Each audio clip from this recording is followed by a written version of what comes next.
Hey guys, it's Drew again. Anybody who knows me or watched my channel knows that probably my favorite vintage set of all time is the 1954 Red Heart.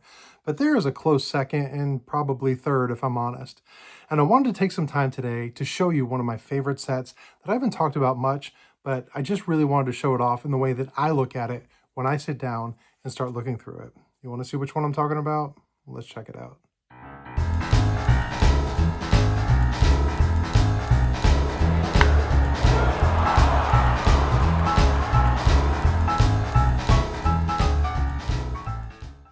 I know this is completely subjective, but to me, the most pure way to collect, at least when I started out, was set building. I mean, they put numbers on the cards for a reason. So back when I was a kid, I used to want to always get a set, and I actually don't think I ever built a set out of packs until probably about 1991, and I was really in my teens by then. But as an adult, I wanted to build a vintage set. So I've built a few over the years, and some I've sold off and some I've kept. But there's a few that I've kept that are very special to me.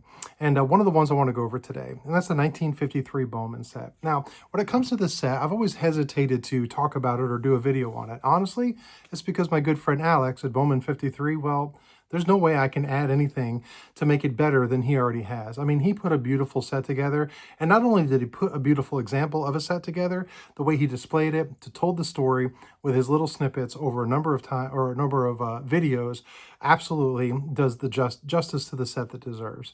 But for me, I thought, well, I just have this set in a binder.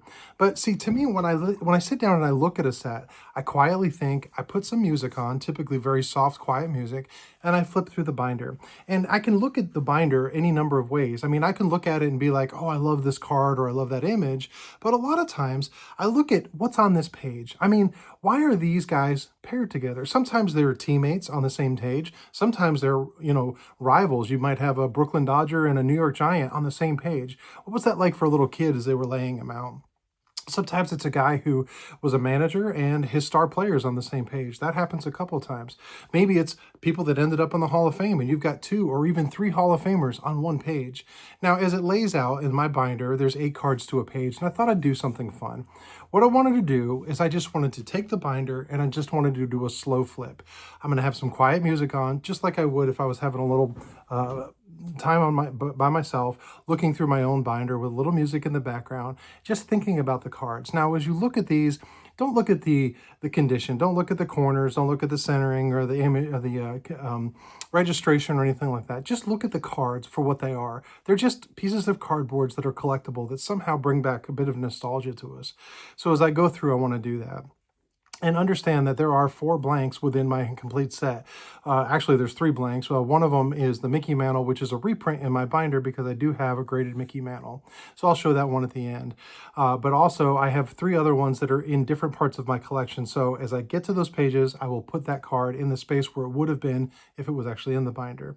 So take some time and enjoy this. This may not be a video for everybody, but for me, I want to sort of try to come across in video form the way I do on a quiet Saturday morning when I come to my room, when I put on some quiet music with a little bit of light, a nice cup of coffee, and I just flip through a binder. So today, I want to present to you my 1953 Bowman set. I hope you enjoy.